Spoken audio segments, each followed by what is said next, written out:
Ďakujem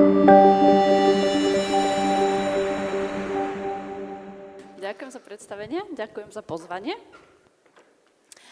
A ja vám budem teda rozprávať o mojich skúsenostiach posledných pár rokov v lekárni v Curychu.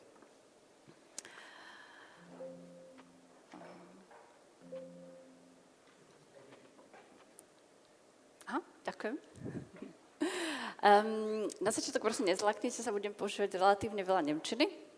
A keď som sa pripravovala na túto prezentáciu, tak som sa pozrela aj na našu stránku Federálneho úradu pre zdravie a vybrala som si tento citát: zdravie nám leží na srdci, ktorý mám pocit, že naozaj je prvé a najdôležitejšie motto.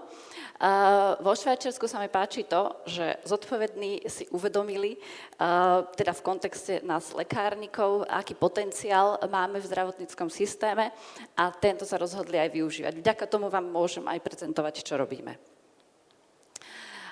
Začala by som úplne dnes už najrutinnejšou témou, a to je očkovanie v lekárni. Vo Švajčiarsku bolo zavedené v lekárni len v roku 2015, takže máme 10 rokov. Je to otázka jednoduchá? Nie je. Na tomto grafe vidíte, je veľmi komplikovaný, zoznam všetkých kantónov. Švajčiarsko sa píše svojou decentralizáciou a každý kantón sa vie rozhodnúť, čo povolí a čo nie, takže sa musíme teda podľa toho aj riadiť. A tuto vidíme stav k roku v oktobri 24. Najspodnejšia časť grafu ukazuje, ako to máme v Curychu. A zeleným sú očkovania, ktoré boli dovolené v lekárni v roku 24. Vidíme, že už aj stav aktuálne, 30.10.25, nám tu toho oveľa viac ozelenilo, tak už aj medzi minulým rokom a dnešným rokom tu vidíme veľký rozdiel v možnosti toho, čo očkujeme v lekárni. Za týchto 10 rokov napríklad lekárnici, ktorí ukončili štúdium od roku 22, už môžu očkovať automaticky v lekárni po ukončení štúdia. Všetci starší alebo lekárnici, ktorí prídu do Švajčiarska zo zahraničia, musia absolvovať trojdňový kurz a súčasťou tohoto kurzu je aj, ako spomínam dole, odber venóznej krvi. Opäť decentralizácia a odber venóznej krvi napríklad na tomto grafe nemám, pretože ten je zatiaľ povolený len v niektorých kantónoch, v Curychu zatiaľ nie. Ale je to znovu ďalší krok, ktorý sa očakáva, že by mohol pomôcť pacientom v prípade napríklad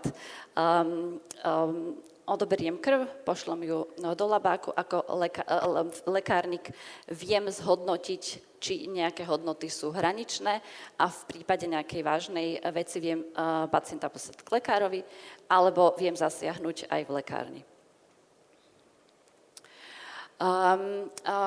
Tu som si dovolila citovať zákon o lieku. Vrátila by som sa na takzvanú k tej pôvodnej zelenej lúke, povedzme, ktorú sme mali na začiatku. Tento zákon definuje výdaj liekov viazaných na lekársky predpis, kto môže vydávať lieky a lieky môže vydávať lekárnik alebo lekárnička. Presne takúto istú reguláciu v zákone máme aj na Slovensku. Rozdiel ale vo Švajčiarsku, ktorý nastal, bol rozšírením tohto zákona a síce tieto lieky môžu vydávať lekárnici aj bez lekárskeho predpisu. Ak ide o priamy kontakt s pacientom, ak je tento výdaj dokumentovaný, a jedná sa o jeden z týchto dvoch bodov, a teda liek buď vydaný v indikácii, na ktorú bol schválený, alebo sa jedná o konkrétnu zdôvodnenú výnimku. Opäť, nenastalo to rýchlo. Bledošedým, bohužiaľ mi ten pointer nefunguje tak, ako by som chcela. Pôvodné znenie bolo, že len v určitých definovaných prípadoch konkrétne lieky sme mohli vydávať v prípade emergency. Ale teraz sami vieme v lekárni definovať, v ktorých prípadoch. Takže v princípe viem vydať úplne všetko. Zákon ďalej, alebo vyhláška, definuje konkrétne skupiny liečiv, u ktorých v niektorých prípadoch,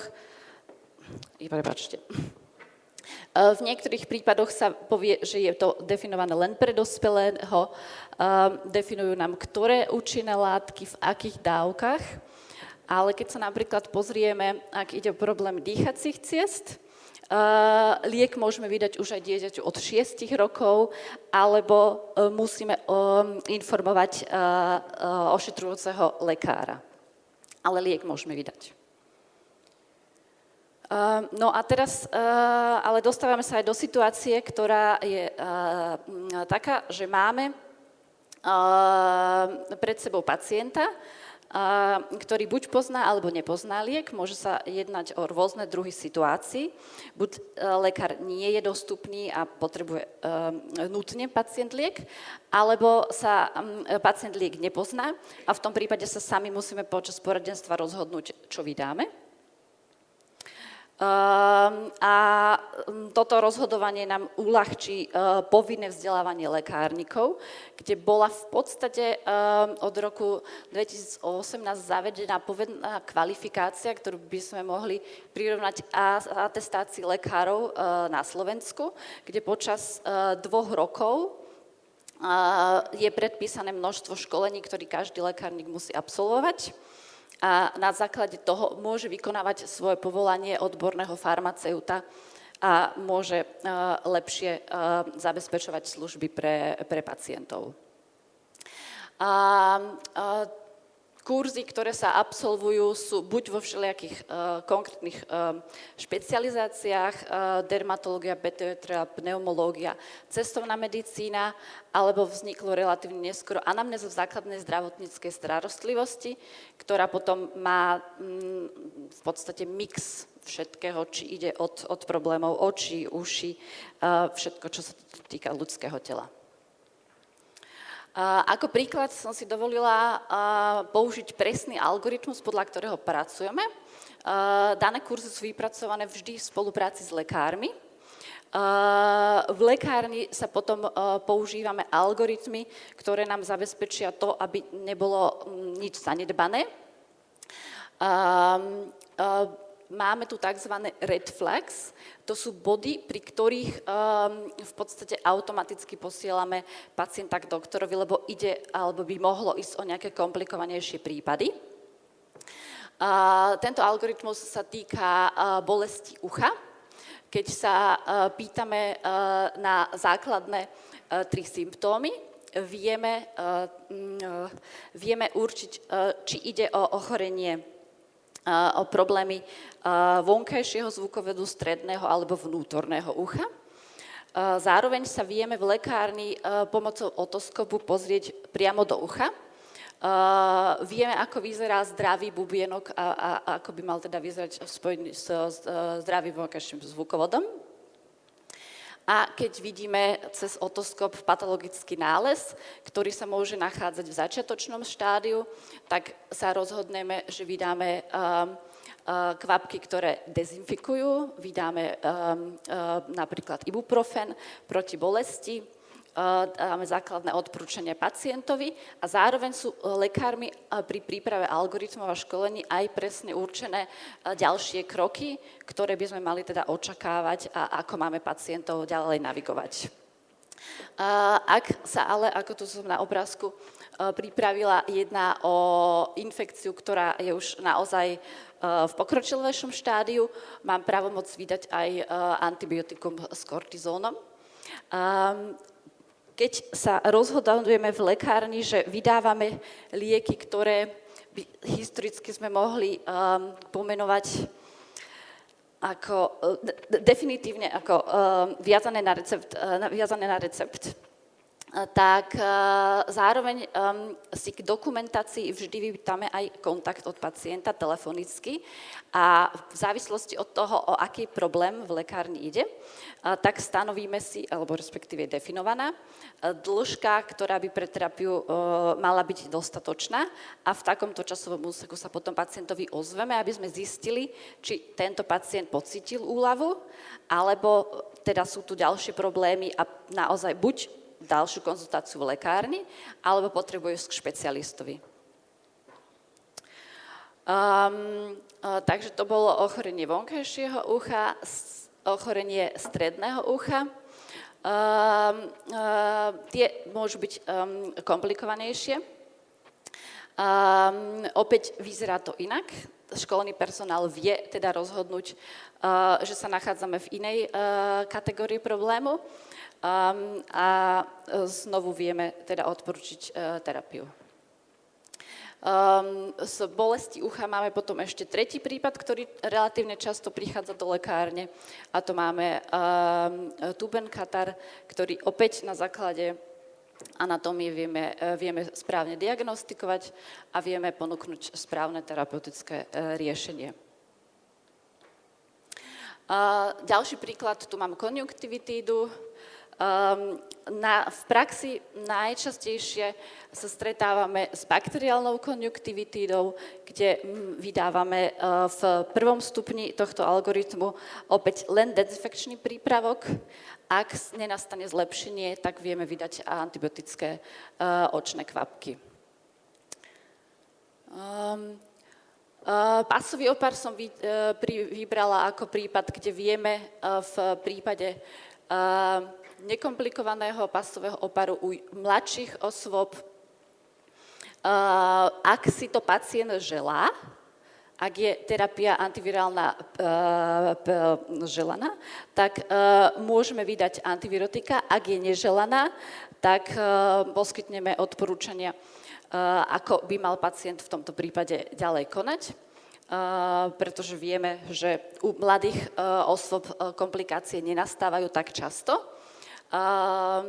U starších osôb, kde je situácia komplikovanejšia, máme aj v našom algoritme odporúčanie navštíviť lekára.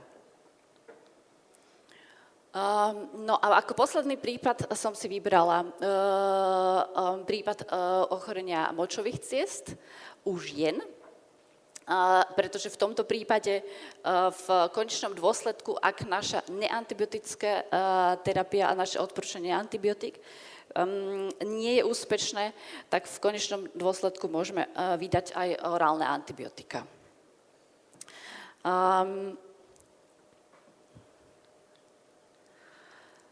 Takže na záver by som povedala veľmi zaujímavú vec, alebo takmer na záver. V lekárni máme aj veľmi nové služby, respektíve také, ktoré ešte nie sú veľmi rozšírené. Existuje možnosť začať s farmakogenetikou a teda v lekárni je odobraná kapilárna krv pacientovi. Definujú sa lekári, ktorí by mali mať prístup k výsledkom, definujú sa lieky, ktoré pacient musí odobrať. Pacient sa sám môže rozhodnúť, či má záujem o túto analýzu v lekárni. Môže byť odporúčaná lekárom, ale aj samotný pacient sa len môže rozhodnúť. A táto služba je hradená zo zdravotného poistenia. Lekárne vo Švajčiarsku sa zároveň aj začínajú podieľať na konkrétnych klinických štúdiách, keď kantonálne alebo federálne sa rozhodne, že sa ide pozrieť na nejaký aspekt, či sa zmení legislatíva a zadefinuje sa, že sa vytvorí štúdia v spojení s univerzitou, s lekármi a s lekárnikmi. No a na záver, my, tak ako pravdepodobne aj na Slovensku,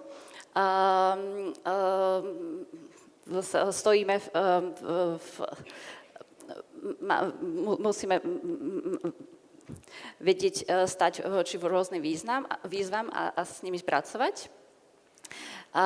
No a ja som teda zadefinovala také 3 základné body, s ktorými sa potýkam a ktoré predpokladám teda sú aj otázkou na Slovensku. Prvým bodom by bola laická verejnosť, pretože aj vo Švajčiarsku si stále uvedomujeme, že nie každý občan Švajčiarska pozná všetky služby, ktoré sa v posledných vlastne 10 rokoch, odkedy bolo očkovanie zavedené, že pozná všetky služby, ktoré ponúkame v lekárni.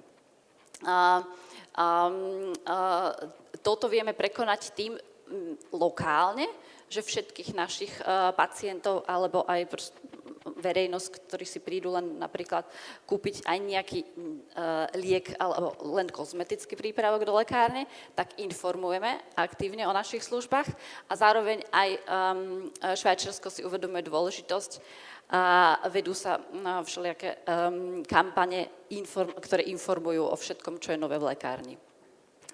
Veľmi dôležitý aspekt, a opäť predpokladám, že je to dôležité pre obidve krajiny, a to je cenová dostupnosť a pohľad poisťovní. Lebo je rozdiel, ak ja poskytujem nejaké služby, či si to pacient musí všetko hradiť sám. Napríklad farmakogenetika v lekárni sa pohybujú v tisícoch frankov, alebo či to rozpozná systém zdravotný, či to rozpozná poisťovňa a je schopná uhradiť mi tieto náklady. Veľkou novinkou, beží to zhruba 4 roky, ktorá ešte nie je rozšírená vo Švajčiarsku, je firma, v ktorej ja pracujem, bola schopná uzavrieť zmluvy aktuálne s 5 zdravotnými poisťovňami, ktoré rozpoznali konkrétne potenciál, že náklady spojené so starostlivosťou v lekárni a kvalita, ktorú poskytujeme, je v mnohých prípadoch porovnateľná, ak nie identická s tou, ktorú získajú pacienti u lekára a dostaneme zaplatenú na naše poradenstvo priamo. No a zároveň veľmi dôležité je, ako sa na naše vzrastajúce kompetencie pozerajú lekári, ale zároveň aj my, samotní farmaceuti. Farmaceuti, by som povedala, sa aj vo Švajčiarsku delia do 2 skupín. Keď máme historicky, bola naša právomoc vydávať lieky, a s týmto sme študovali a s týmto sme nastúpili do praxe a toto sme poznali, tak uvedomujem si, keď sa rozprávam s kolegami, že niektorí stále majú akúsi takú brzdu v sebe, ktorú nie vždy vedia prekonať, ale zároveň tí, ktorí to dokážu a ktorí to robia, tak je to veľmi dobré pre vlastný osobný rast a zároveň aj pre pacientov extrémne pozitívne hodnotené sú všetky služby, ktoré sme doteraz v lekárni poskytli.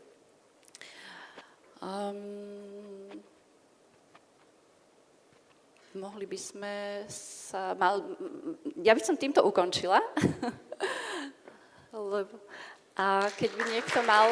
Ďakujem za pozornosť.